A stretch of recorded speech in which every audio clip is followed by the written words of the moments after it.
Puis-je vous suggérer humblement de rester à l'écoute? Nous allons vous raconter le récit passionnant et fascinant du service du guet aérien. C'est une histoire qui remonte à la Seconde Guerre mondiale et qui est très peu connue des Canadiens. Cette histoire est tirée d'un livre extraordinaire intitulé Watch and Warn, écrit par Alan F. Coggan, un ancien capitaine de l'aviation royale du Canada. C'est en fait l'histoire de ceux qui étaient chargés de défendre nos côtes. Les observateurs de ce service avaient adopté la devise « Watch and Warn », surveiller et alerter. La tâche de ces volontaires consistait à signaler tout activité ennemie potentielle dans les airs, sur terre et en mer.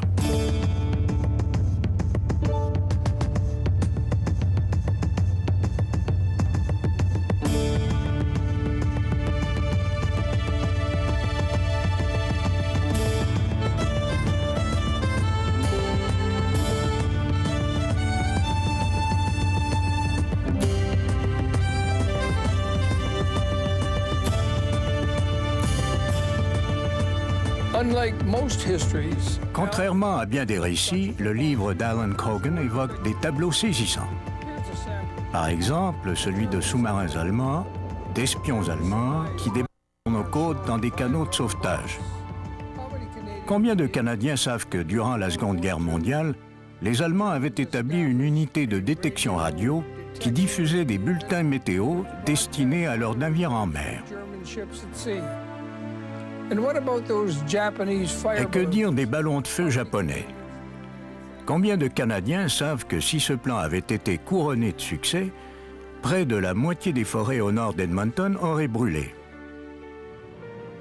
Et que dire encore de l'aviation amie? L'ARC avait compris que l'aviation amie pouvait se perdre dans un environnement hostile. Le corps de détection aérienne a fait un travail précieux en vue d'amener ces avions en lieu sûr et en se portant au secours des pilotes en cas d'écrasement. Ce documentaire est une plongée au cœur de l'histoire. Principaux événements de la journée. L'Allemagne a envahi la Pologne. On a ordonné la mobilisation générale en Grande-Bretagne et en France. Le Parlement a été convoqué. Le 10 Downing Street a émis le communiqué officiel suivant. Je m'adresse à vous depuis la salle du Conseil des ministres. En conséquence de quoi, notre pays est en guerre avec l'Allemagne.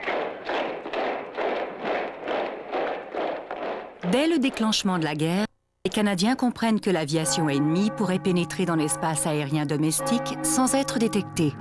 À l'époque, il n'existe pas encore de système radar. À cause de nos grands espaces, l'effectif de guerre territoriale du Canada a besoin de soutien. Le corps de détection aérienne est créé en 1940 par le vice-maréchal de l'air George Croyle. Des civils non rémunérés sont recrutés partout au pays pour signaler tout avion, sous-marin ou espion ennemi potentiel qu'ils pourraient avoir entrevu en vaquant à leurs occupations. Bien qu'il soit organisé et administré par l'ARC, le corps de détection aérienne recouvre aussi l'armée de terre et marine. Il offre à des dizaines de milliers de Canadiens une occasion unique de servir leur pays en offrant bénévolement leur soutien comme observateurs. Pour ces gens, pas d'uniforme, ni de solde, ni d'éclat de reconnaissance. Si ce n'est la satisfaction qu'ils puissent un jour être à l'origine d'une alerte qui sauvera le Canada en cas d'attaque.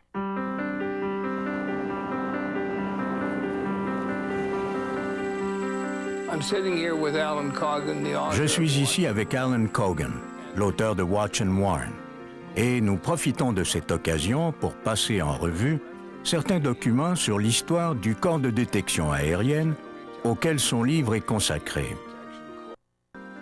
Au début, le gros problème des forces aériennes était d'organiser le pays. Pour y arriver, elles ont donc divisé le Canada en cases. Par exemple, cette case où figure la baie Mahoney représente le sud-est de la Nouvelle-Écosse. À partir de ces cases, chaque poste d'observation se voyait attribuer une zone d'environ 10 par 12 km. Comment le corps de détection aérienne, le CDA, recrutait-il les observateurs? Je crois qu'ils agissaient avec beaucoup de soin. Ils ciblaient une région et ils faisaient un premier contact. Ils choisissaient des gens qui étaient connus et qui avaient de l'influence, comme les directeurs d'école, les chefs de police, les politiciens des différents partis, les chefs syndicaux, des gens comme ça, pour les associer à leur cause. Ils commanditaient des réunions où les organisateurs du CDA venaient vendre leur message. Ils expliquaient aux gens les raisons pour qu'ils s'inscrivent, les avantages qu'ils en tireraient. Ils disaient qu'on avait besoin d'eux, etc. Ça commençait comme ça. Les gens comme les pompiers, les policiers, le personnel des écoles secondaires, enfin, les gens déjà au service de l'État étaient automatiquement recrutés, qu'ils le veuillent ou non. On leur donnait ces postes et on essayait d'en persuader d'autres de participer à l'entreprise. À l'époque, on n'accordait pas aux femmes l'importance qu'elles méritaient. Donc, comme dans le cas de ma mère, elle faisait généralement tout le travail, mais c'était le mari qui était l'observateur officiel. Je vois. C'était comme ça.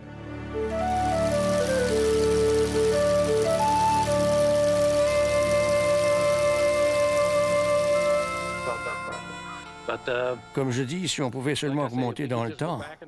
À l'époque, Doug Betts est un adolescent qui vit à Wentworth, en Nouvelle-Écosse. Comme beaucoup de monde alors, Doug est fasciné par les avions. En devenant observateur volontaire pour le CDA, son rêve devient réalité. Pour les plus vieux, faire partie du service du guet aérien était un devoir, une responsabilité. Quand ils ont été approchés, ils n'ont pas dit « qu'est-ce que je dois faire », mais plutôt « quand est-ce que je commence ?» Peu importe ce que vous voulez que je fasse. Les 14-15 ans comme moi, on nous avait presque tous choisis parce qu'on s'intéressait aux avions.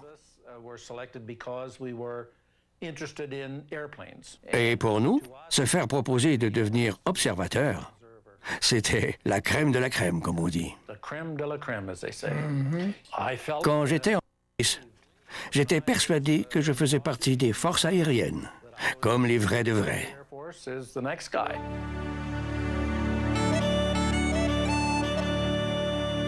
Après, ils étaient incorporés et ils devaient se soumettre aux procédures d'Ottawa pour être acceptés. Ils avaient un livre de consignes à suivre. C'était là la Bible qu'ils devaient respecter. Les observateurs recevaient une trousse avec un indicateur de direction parce que la plupart des gens ne savaient pas où est le nord, le sud, l'est ou l'ouest. Ils savaient que le soleil se lève à l'est, mais c'est à peu près tout.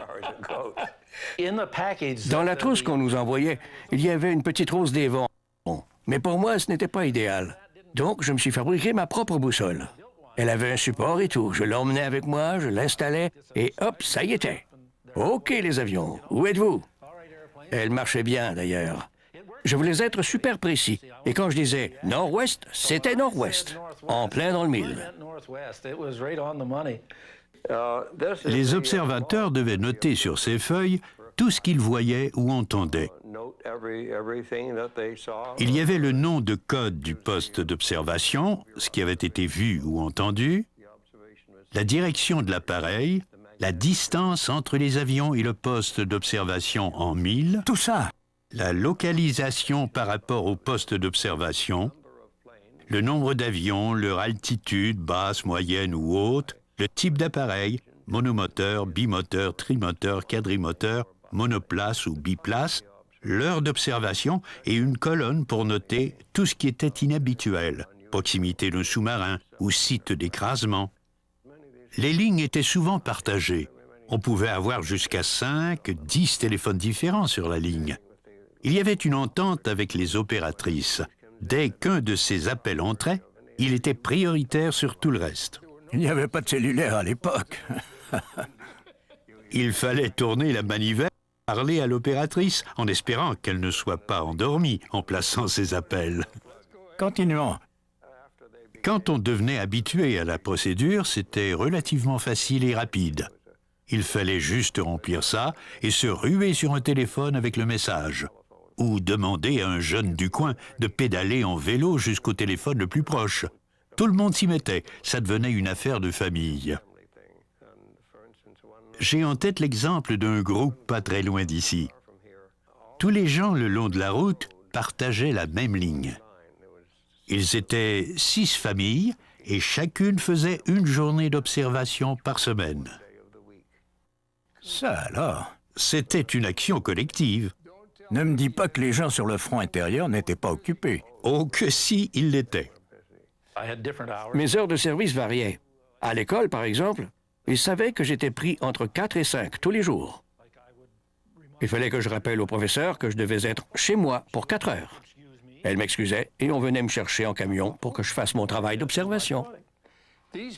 Est-ce qu'on apprenait à ces gens à identifier les avions comme on le fait dans l'armée? Pas au début, mais plus tard, oui.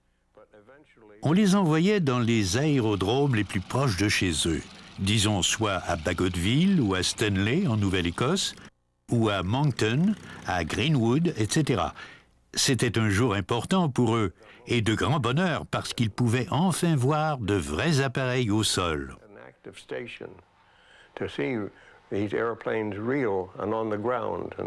Ils pouvaient les toucher, et ils avaient droit à une formation pendant qu'ils étaient là. On leur donnait un repas gratuit. C'était toute une occasion pour eux. Oui, je vois.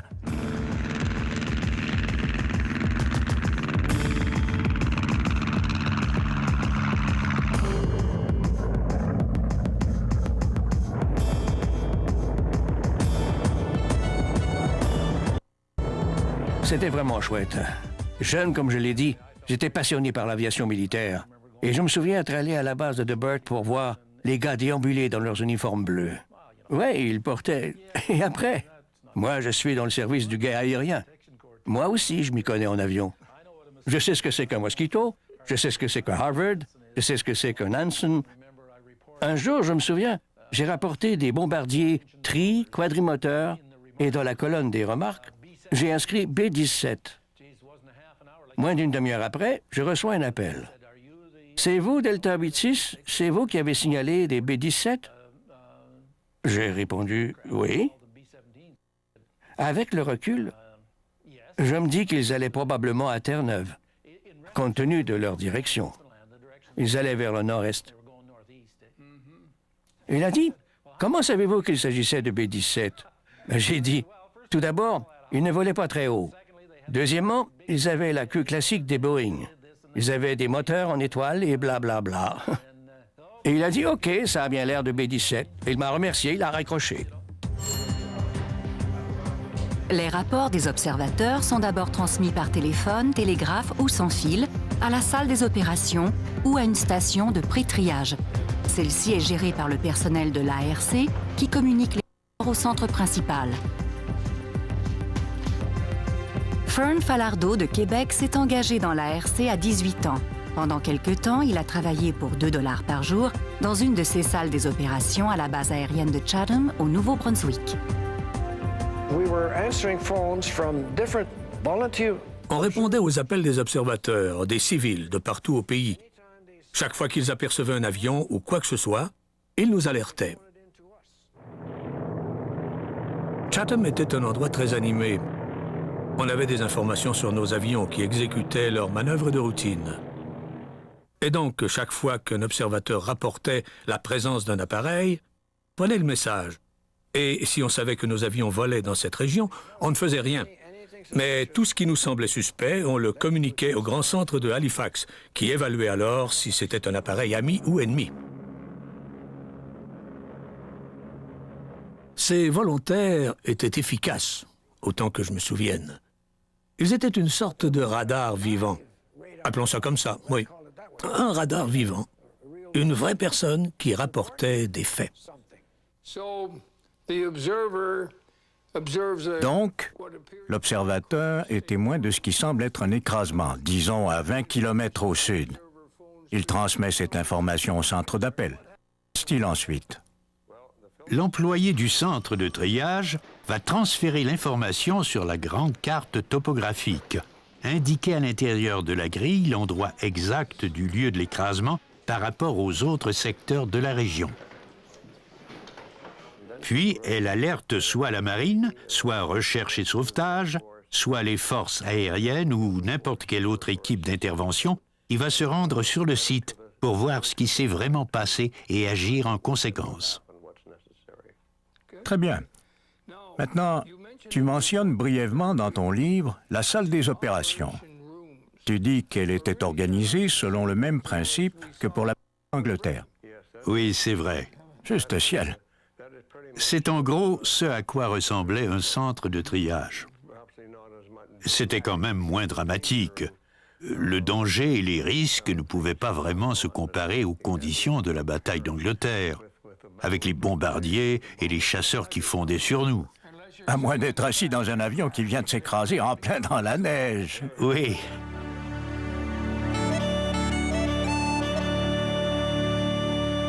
L'état-major des forces aériennes publie un bulletin mensuel appelé The Observer. Il contient des récits personnels et des trucs pour identifier les avions, les bateaux et même apprendre à se servir d'un téléphone. Vous et votre téléphone. Tous les observateurs du CDA doivent savoir se servir adéquatement d'un téléphone. Faites votre rapport en parlant lentement et directement à moins de 2 cm du combiné. Procédez discrètement sans crier sur les toits ce que vous avez vu. Dites-vous que si les yeux de l'ennemi sont ouverts, ses oreilles le sont aussi. Si l'ennemi utilise des gaz contre le Canada ou Terre-Neuve, l'observateur doit agir comme suit. A. Rapporter immédiatement le gaz suspect au corps de détection aérienne. B. Si possible, envoyer au CDA un échantillon de terre, d'eau ou de vêtements contaminés. Ted Blay, observateur en chef du Malaga Lake Park, près de Bridgewater, en Nouvelle-Écosse, aide sa femme, observatrice officielle, à identifier les avions dans la région. Au nord de l'Ontario, Paul Ubory, observateur officiel, travaille pour le CN. En se déplaçant le long des lignes de chemin de fer, il repère occasionnellement des avions. Sur l'île de Miscou, au Nouveau-Brunswick, le pêcheur et chef observateur Lawrence Vibert, de même que le gardien de phare et chef observateur Lester Marks, sont aux aguets et surveillent en permanence l'activité sous-marine. Peggy Willoughby, de l'île de Vancouver, a fait allonger sa ligne téléphonique jusqu'à l'extérieur pour pouvoir intervenir le plus vite possible quand un avion est signalé. Au début de la guerre, les militaires ne savaient pas ce qu'il y avait au-delà de la ligne d'horizon. Il aurait très bien pu y avoir un gros navire de guerre allemand à 25 km des côtes qui aurait tiré des obus de 100 kg sur Halifax. Oui. À moins qu'il y ait eu par hasard un avion qui passait dans le ciel à ce moment-là, la première chose qu'ils auraient entendue, ce sont les obus tombant sur la ville. Seigneur, oui. Assez terrifiant. Oui. Ils ne savaient pas à quoi s'attendre, mais tout ça contribuait à calmer la peur des gens au cas où une telle chose se produirait. Parfois, un observateur se trompait. Il n'était pas sûr et il confondait une vedette Fairmile avec un sous-marin. Oui, ça se ressemble. Au pire, il confondait un sous-marin avec une vedette Fairmile. En fonction de la lumière, de la pluie, du brouillard, etc., ça peut faire toute la différence.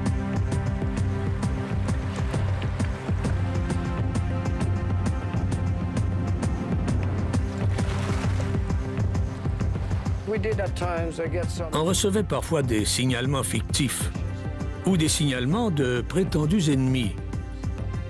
On avait une escadrille de bombardiers Hudson qui patrouillait le golfe du Saint-Laurent. Les avions allaient vérifier. Un jour, dans un rapport, on nous avait signalé un sous-marin. Une fois sur place, on a découvert qu'il s'agissait d'un tronc d'arbre mort, avec une branche qui ressortait, comme un p***. C'est vrai que ça ressemblait à un sous-marin, et en temps de guerre, on ne prend pas de risque.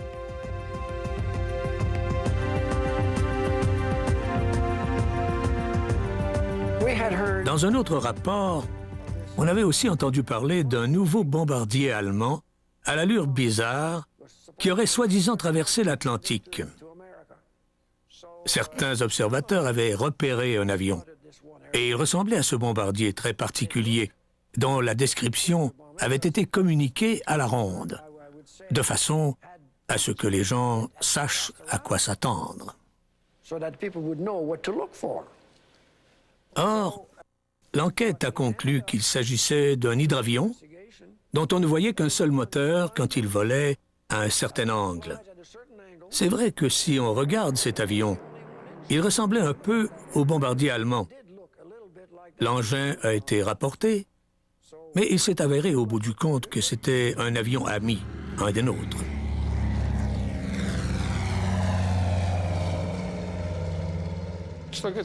Regardez. Aujourd'hui, les Canadiens auraient sans doute peine à croire que l'ennemi était à ce point proche des côtes. Pourtant, à l'époque, en Nouvelle-Écosse par exemple, on a demandé aux gens qui habitaient le long du littoral de baisser leur lumière pour que les citoyens ne puissent pas voir les bateaux de pêche qui entraient dans le port d'Halifax et les torpiller. Le but était d'informer les gens et de leur remonter le moral pour qu'ils se sentent moins seuls. Une des choses remarquables qu'ils ont faites, ça a été de sauver la vie de certains équipages. Madame D.M. Aiken, une observatrice en service, surveillait un appareil Henson volant à basse altitude. À son grand désarroi, l'avion a viré sur l'aile et s'est écrasé. Elle a immédiatement signalé la chose au quartier général du CDA. Elle doit être complimentée pour le sang-froid avec lequel elle a rapporté cette catastrophe. Quand un avion s'est écrasé dans le centre-ville de Port Alice, des observateurs du CDA ont risqué leur vie, faisant en sorte que les occupants de l'appareil ne soient pas brûlés vifs.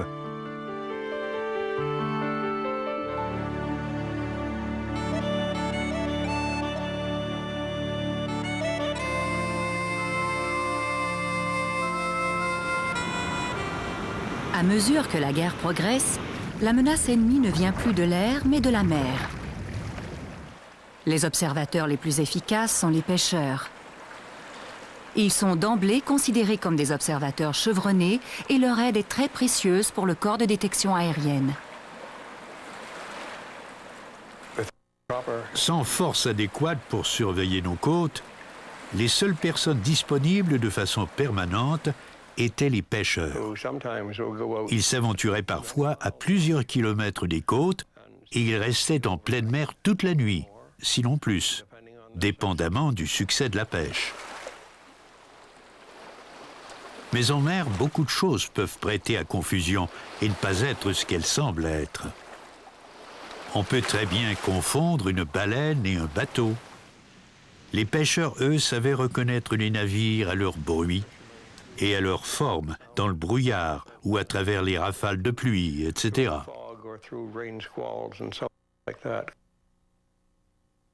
Les capitaines des bateaux de pêche doivent rapporter par téléphone ce qu'ils ont vu dès leur retour à quai. En mer, ils se servent de signaux. Les pêcheurs exposaient les écoutilles de leurs bateaux. La nuit, ils laissaient une lumière allumée qui éclairait cette ouverture. Mais vers le haut, pas vers le large. Et donc, quand l'avion qui patrouillait au-dessus repérait un de ces navires de pêche, c'était un bon repère pour lui. Et il se fiait à ça.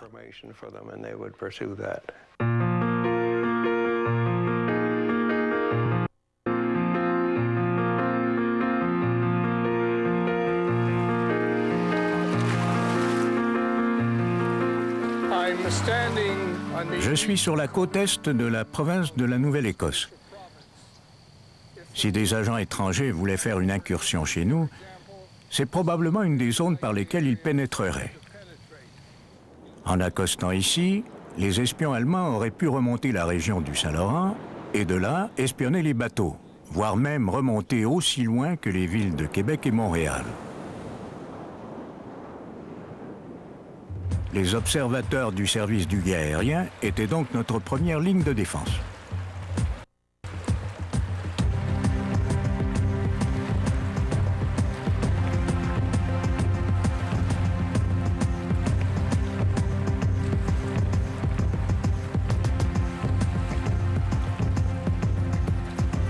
Au printemps de 1945, des membres de la marine hitlérienne accostent sur l'île des Sables à Terre-Neuve, un endroit isolé, battu par les vents, dans l'Atlantique Nord. Sidéré, le jeune gardien de phare qui est en service voit sortir de la nuit un officier allemand en uniforme. Il est suivi de 3 sous-mariniers armés. Pas un mot n'est échangé. L'officier examine son registre, alors que ses comparses fouillent le phare, sans réveiller les 2 autres gardiens qui dorment à l'étage. Puis, ils repartent. Quand son remplaçant descend, le gars est encore assis à son bureau tout tremblant. Après tout, il n'a que 18 ans. Il raconte à ses amis ce qui s'est passé et eux font « ha ha ha ha ». Sur ça, il va se coucher et il a du mal à dormir. Le lendemain, au réveil, il leur raconte à nouveau son histoire et ils ne le croient toujours pas. Il leur dit alors « Bon sang, sortons, allons voir sur le rivage ». Ils descendent, ils longent la côte et finalement, ils trouvent les traces du canot pneumatique sur le sable, là où les Allemands ont tiré. Et la station météo Kurt. Ça devrait enflammer l'imagination des Canadiens. Les Allemands recherchaient désespérément des données sur les conditions météo qui pouvaient affecter leurs bombardiers. Ils ont donc multiplié les expériences scientifiques pour mettre sur pied des stations météo opérables à distance. Ces stations, qu'ils pouvaient opérer ensuite pendant des mois sans éveiller l'attention, relevaient des données météorologiques qui étaient alors transmises à Hambourg ou je ne sais où. Il y en avait une en Islande et ils en ont installé une autre à l'extrême pointe du Québec, du côté atlantique. Les autorités canadiennes ont fini par la prendre. Et aujourd'hui, les vestiges de cette station sont exposés au musée de la guerre à Ottawa.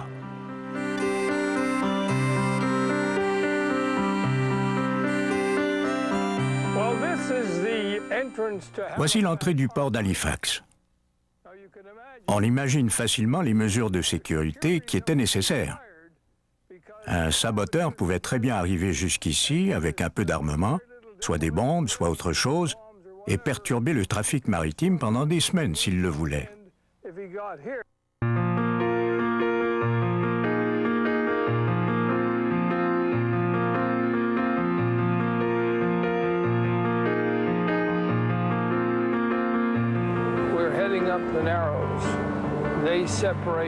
On remonte les Narrows, qui séparent Dartmouth à tribord et Halifax à bâbord. Effectivement, il y a eu ici un incident au cours duquel un sous-marin allemand a tiré et coulé un vaisseau allié. C'est arrivé à 25 km du port d'Halifax. De quoi faire réfléchir ceux qui croient que le Canada n'a jamais été en danger durant la Seconde Guerre mondiale.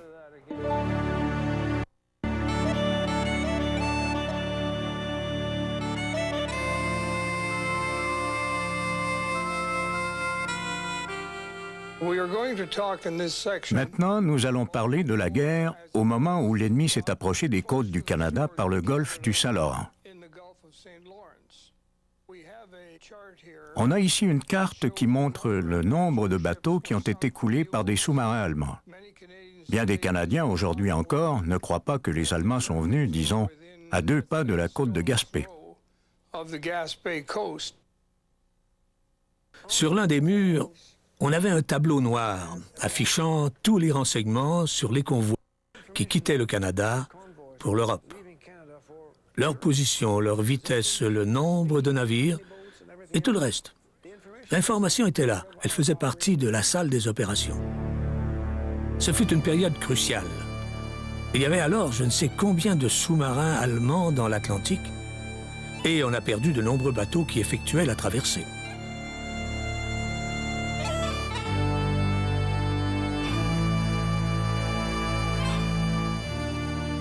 Les convois du Québec remontaient aussi par le détroit de Belle-Île entre Terre-Neuve et le Labrador. C'était un raccourci.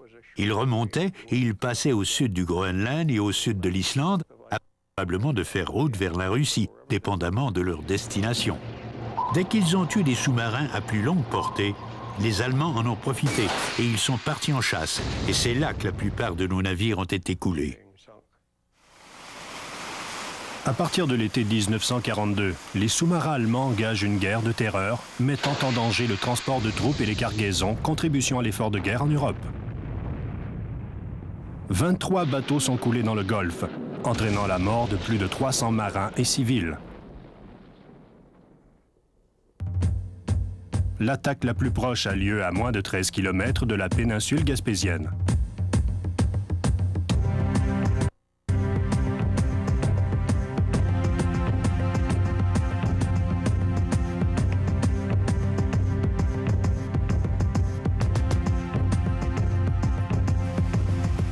La Marine royale du Canada, la marine marchande et les forces aériennes combattent vaillamment contre vent et marée qui favorisent la flotte allemande. Le Canada doit bientôt fermer le Golfe au trafic maritime. Les sous-marins allemands se déplacent alors vers d'autres eaux. Ils sont de retour en 1944 quand le Golfe est rouvert au transatlantique. Savoir que ces sous-marins étaient dans l'Atlantique et dans le Saint-Laurent, ça faisait peur. On a trouvé des torpilles à Gaspé et sur la plage, aux environs de Montjoly. Ils étaient partout et ils étaient audacieux.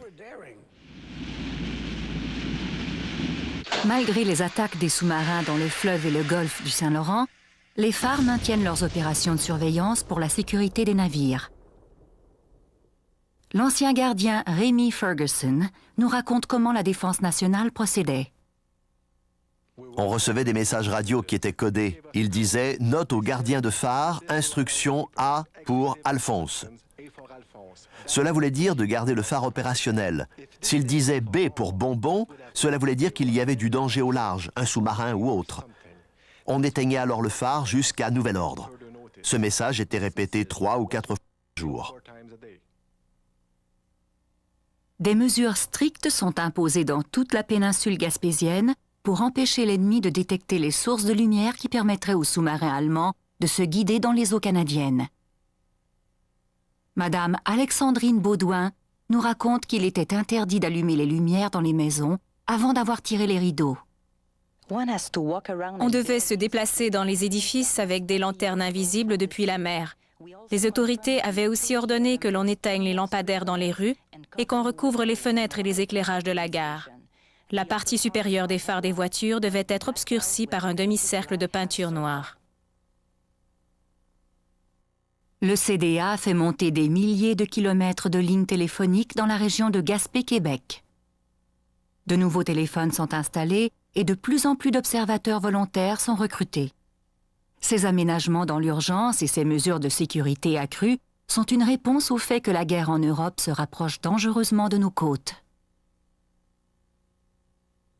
On était à l'extérieur de la ville de Québec. J'aperçois cette grosse boule ronde. Et je me mets à crier. Ma mère sort et elle me dit qu'il s'agit d'un zeppelin. Oui, ce Hindenburg descendait le Saint-Laurent. Et on a tout vu, juste ici. Gamé sur la queue de l'appareil et tout le reste.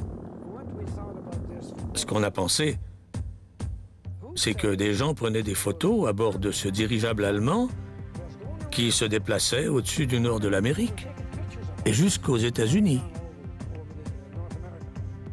Là encore, on ne pouvait pas prendre de risques. On était en temps de guerre.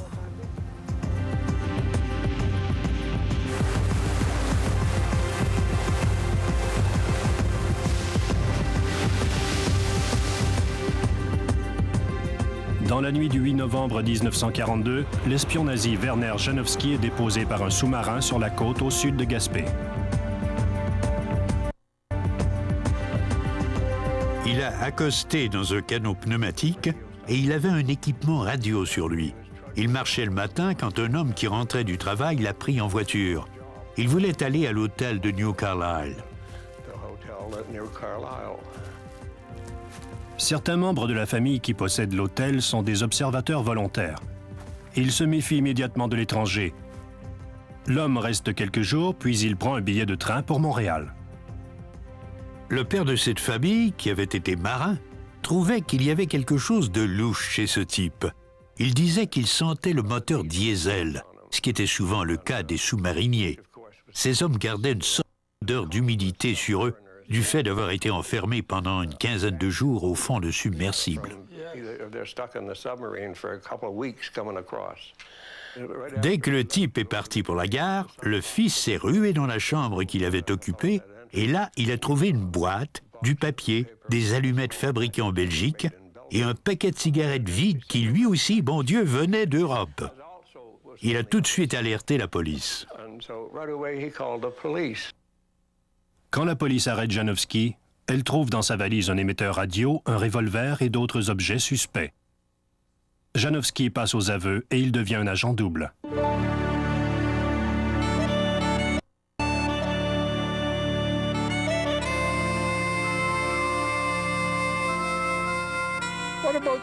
Quel rôle a joué la compagnie de la baie d'Hudson? Qui savait qu'elle était mêlée à la collecte d'informations précieuses et à leur diffusion durant la Seconde Guerre mondiale? Le Canada s'attend à ce que des bombardiers ennemis arrivent par le Labrador, la baie d'Hudson et le détroit d'Hudson. Le travail du service du guet aérien dans le nord incombe alors au poste de traite de la compagnie de la baie d'Hudson. Dans ces régions éloignées, ils sont les seuls à avoir un système de communication radio susceptible d'avertir le gouvernement de la présence d'avions et de bateaux ennemis. Les négociants en fourrure, les chasseurs inuits, le personnel de la compagnie et les opérateurs radio de l'État sont tous des observateurs actifs. Les opérateurs des postes de traite de la compagnie remplissaient une tâche extrêmement utile qui concernait une vaste étendue du territoire canadien. Effectivement. Et il leur fallait du matériel pour construire des bâtiments à quelques endroits stratégiques où le personnel serait logé. L'Arctique ne recevait qu'un chargement par an transporté à bord d'une Ascopie. Ce bateau devait quitter Montréal pas plus tard qu'au mois de juillet pour être en mesure d'atteindre le port le plus au nord, décharger sa cargaison et revenir avant que les glaces ne prennent pour l'hiver. En 1942, alors que l'aviation allemande est toute puissante, le nord du Canada est considéré comme un territoire vital pour la protection du commerce du minerai de fer qui transite par le canal de Sault-Sainte-Marie depuis les États-Unis.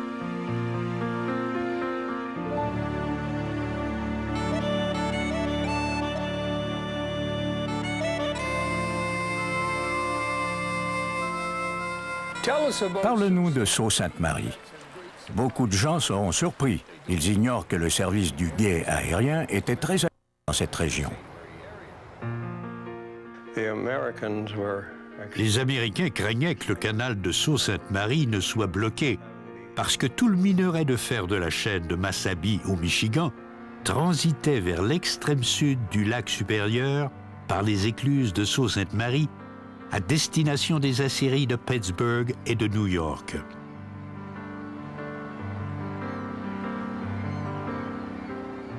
Si cette source d'approvisionnement était coupée, c'était la mort de l'industrie de l'armement américaine qui alimentait l'Europe.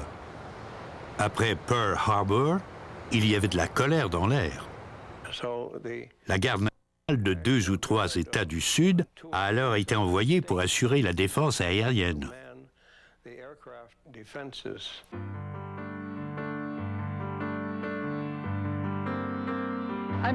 Je suis Sally Gibson de Parc Canada et nous sommes sur le lieu historique national du canal de Sault-Sainte-Marie. Durant la Seconde Guerre mondiale, quand les Américains sont entrés en guerre en 1941, ils avaient un régiment stationné ici. Du côté sud des écluses, il y avait des baraquements où habitaient un certain nombre d'hommes. Et il y avait d'autres baraquements en ville, jusque dans les collines. Je suis Betty McLeod. À l'époque, j'étais Fleming. J'avais 12 ans quand la guerre a éclaté. Je me souviens très bien de l'arrivée des troupes américaines. C'était l'hiver certainement, parce que je me souviens encore à quel point les hommes semblaient avoir froid. Ils avaient remonté le col de leur manteau et enfoncé leur chapeau. Ils frissonnaient à l'arrière des camions. C'est en gros ce dont je me rappelle, tous ces camions militaires qui parcouraient la ville avec des tas de soldats.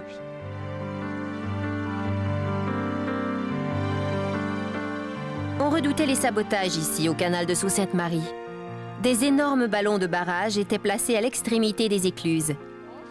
Les bâtiments étaient aussi entourés de sacs de sable et tout le secteur était sécurisé et fermé au public. On savait que les écluses étaient importantes parce que le canal était la zone de trafic maritime la plus empruntée dans le monde. C'est ici qu'il y avait la plus forte concentration de navires et le plus fort tonnage, surtout dans ce temps-là.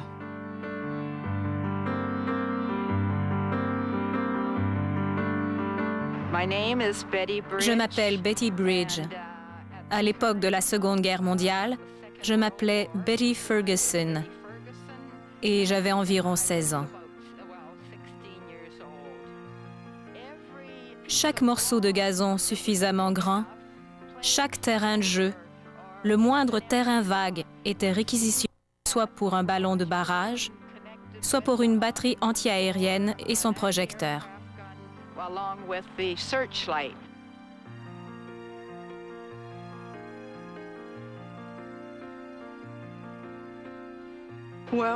Quand ils étaient au sol, ils étaient gigantesques. Dans les airs, on aurait dit de simples ballons d'enfants. On les tenait pour acquis parce qu'on les voyait dans tout le quartier près des écluses de Sceaux, surtout le long de la rivière.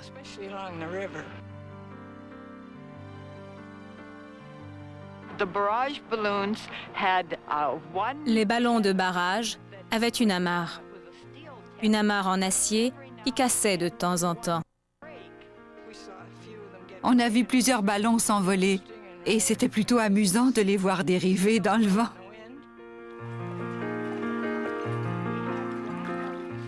Il y avait souvent des pannes de courant et des exercices de simulation de panne. Le Sceaux était divisé en secteurs et mon grand-père était responsable du secteur où on habitait. Quant à mon père, il était sous ses ordres, contrôleur des raids aériens. En cas d'attaque, il y avait une sirène d'alerte dans tous les postes et dès qu'elle se déclenchait, on devait s'assurer de fermer les rideaux pour qu'il n'y ait plus de lumière nulle part.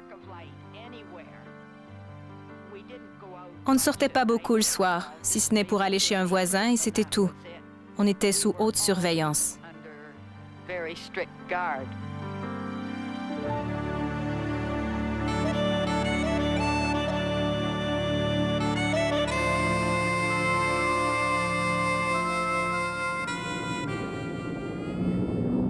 À la suite du raid du Japon sur Pearl Harbor, le 7 décembre 1941, les habitants de la côte ouest redoutent une attaque ennemie.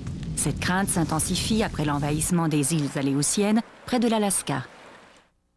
Le 20 juin 1942, un sous-marin japonais fait surface à 3 km des côtes de l'île de Vancouver et pilonne le phare et la station radio de la Pointe Estevan, près de Tofino. Un des éclats d'obus est exposé au musée maritime de la Colombie-Britannique. J'étais en route pour le centre d'instruction des officiers de Gordon Head, sur l'île de Vancouver, quand on a appris la nouvelle du bombardement de la Pointe Estevan. À l'époque, j'étais sergent d'infanterie. Sur le bateau, on nous a ordonné de sortir nos pelles et de nous préparer à creuser des tranchées à notre arrivée.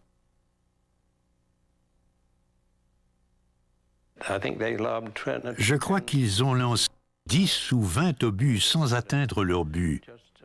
Un peu plus au sud, cependant, ils avaient un sous-marin qui pouvait transporter un avion en pièces détachées.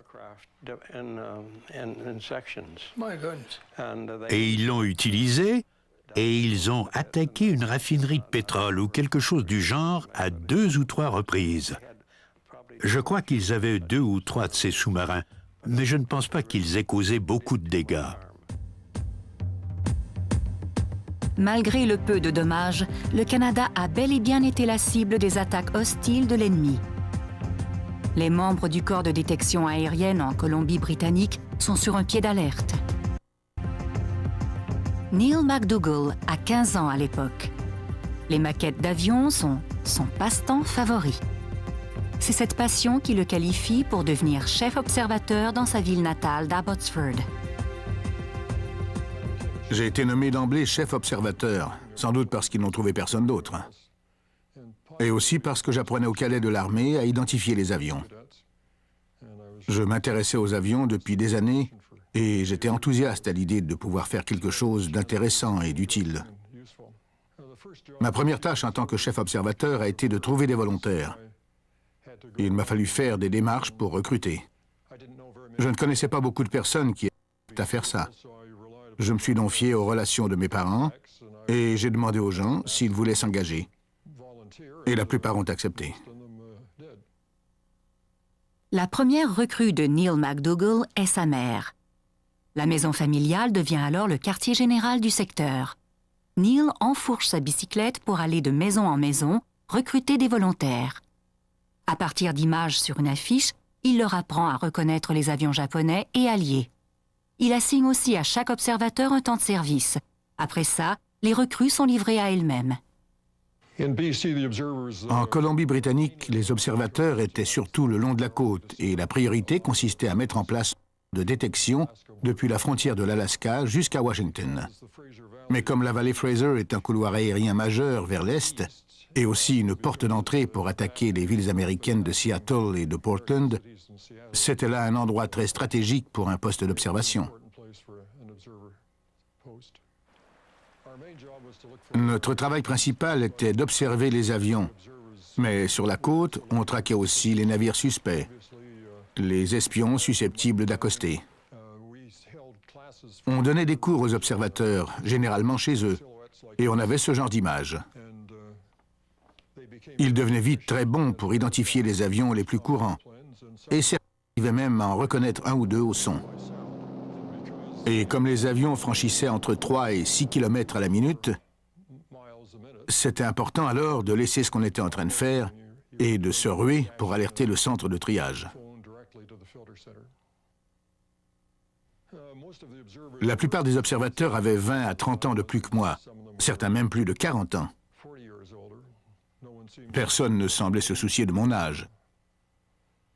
Les gens n'avaient pas besoin de beaucoup de supervision. Ils savaient quoi faire et ils le faisaient. On avait un capitaine, un retraité de la Première Guerre mondiale. On avait 5 ou 6 ménagères qui faisaient leur rapport de chez elles, un policier et un propriétaire en service. Mais les ménagères étaient de loin les plus efficaces et les plus dévouées.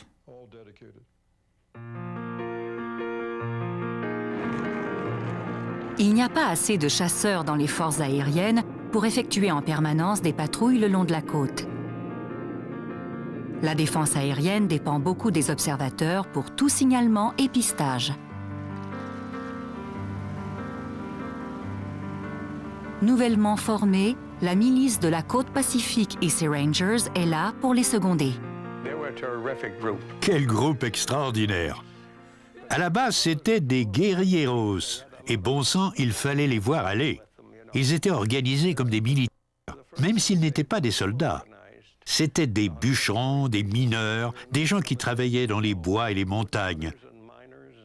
Mais c'étaient surtout des fonceurs et des hommes très physiques. Et ils se sont lancés dans cette aventure comme des canards se jettent à l'eau.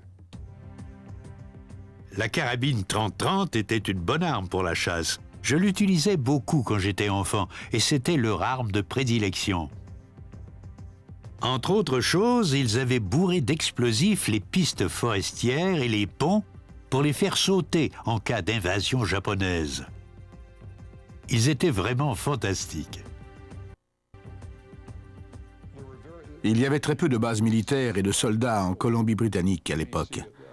Et donc les Rangers, comme la British Home Guard, étaient là pour seconder l'armée, et ce, particulièrement dans les régions éloignées.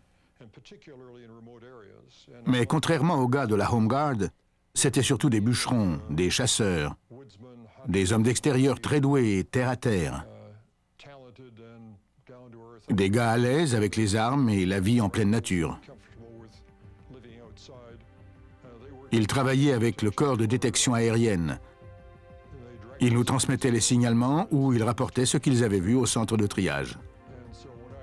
On m'a demandé de les rencontrer et de leur expliquer ce qu'on faisait. Je me suis senti intimidé par tous ces gars proches de la nature qui avaient la cinquantaine, la soixantaine et qui connaissaient plein de choses dont je n'avais jamais entendu parler.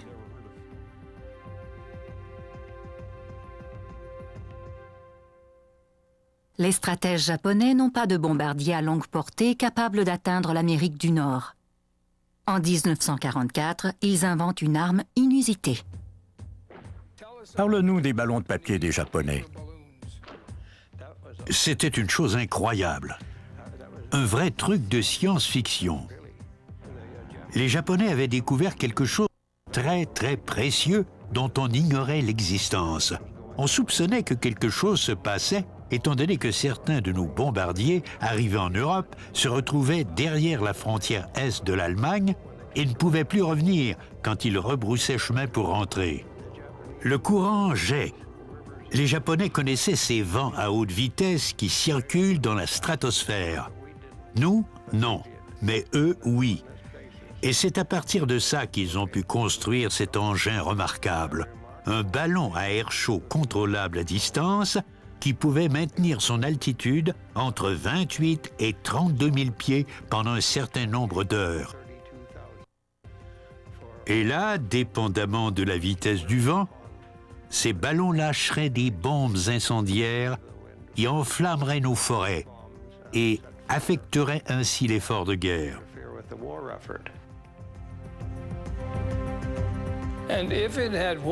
Si cela avait marché, ils auraient pu détruire des milliers d'hectares de bois. Oui, une chance. Dieu était avec nous. Ils n'ont pas réalisé que les forêts de la côte ouest nord-américaine étaient pleines de neige en hiver. Les ballons dépendaient des vents, et donc ils allaient là où le vent les portait. Ils étaient incontrôlables, et un grand nombre d'entre eux ont pénétré en Colombie-Britannique et dans les États du Nord-Ouest américain. Beaucoup se sont écrasés et certains ont allumé des feux mineurs, mais ils n'ont pas causé de gros dommages. C'était une arme économique, mais inefficace. Les signalements rapportés consciencieusement par les observateurs durant ces années de guerre sont très utiles pour aider à localiser les appareils perdus. Grâce à leurs efforts, la vie de nombreux pilotes sera épargnée. Les incursions ennemies sont rares et les volontaires du CDA ont peu d'occasions de se distinguer publiquement. C'était un peu comme être un gardien qui voit rarement des choses significatives, mais quand même toujours rester vigilant. Le corps de détection aérienne a été dissous vers la fin de la guerre, quand l'offensive dans le Pacifique s'est rapprochée du Japon, et aussi quand les radars installés le long de la côte sont devenus plus efficaces que les observateurs humains.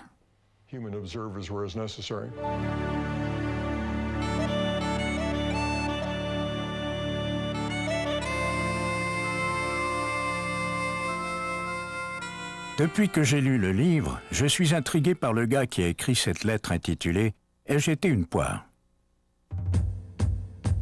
Je suis un observateur volontaire du service du guet aérien. Une poire pour certaines personnes qui jugent de l'extérieur. D'accord, je veux bien être une poire, mais ce pays devrait m'être reconnaissant. Car si j'arrête mes activités avec les forces armées, la guerre s'immiscera au Canada avec les pilotes ennemis. Dès le moment où je joue le rôle d'observateur, je deviens très important durant quelques courtes heures. Je ne suis plus un employé de bureau, ni un mécanicien, ni un jardinier. J'aime sentir que je suis un rouage essentiel dans la vaste machine de défense du Canada. Cet homme incarne l'esprit que j'ai retrouvé chez toutes les personnes qui ont fait partie du service du guet aérien, le dévouement à son travail. Et c'est tout cela qui s'exprime dans cette lettre portant sur le fait d'avoir été, soi-disant, une poire. Aucun observateur n'a pris son travail à la légère. Une mère et un père disaient « Notre fils est là-bas, il pilote un Spitfire, un bombardier ou je ne sais trop quoi. Il risque sa vie. On doit faire tout ce qu'on peut pour le soutenir afin qu'il rentre au pays sain et sauf. »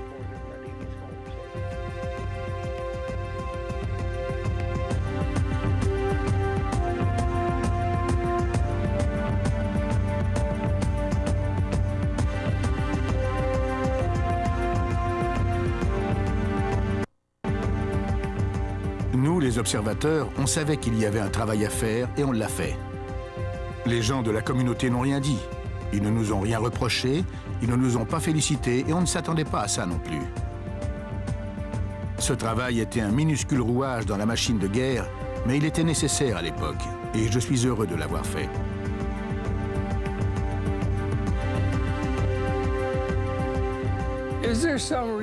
Pour quelle raison les Canadiens connaissent-ils si peu le service du guet aérien? Ce n'était pas secret pourtant, mais ça n'a pas fait les manchettes. Une fois l'Europe libérée, il y a eu des hurrahs, le retour à la fête, la guerre était finie. Quand on a démantelé le corps de détection aérienne, ça ne s'est pas fait en fanfare. Mais ça n'a pas été un jour triste non plus. Mission accomplie.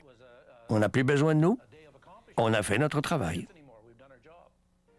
Je crois que l'on a contribué un petit peu à l'effort de guerre. Du moins, je l'espère. Parce que je le répète, personne n'a jamais vraiment parlé de ce travail très particulier que l'on a fait. Je suis content qu'on le fasse aujourd'hui. Enfin.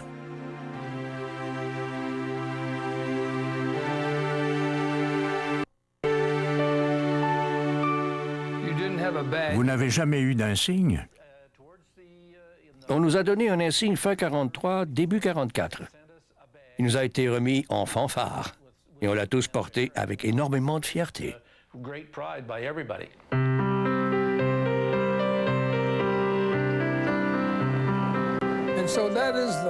Voilà donc la fascinante histoire du service du guet aérien que ce documentaire a mis en lumière. Nous espérons que vous avez aimé cette histoire. Merci. C'était Cliff Chatterton pour les amputés de guerre.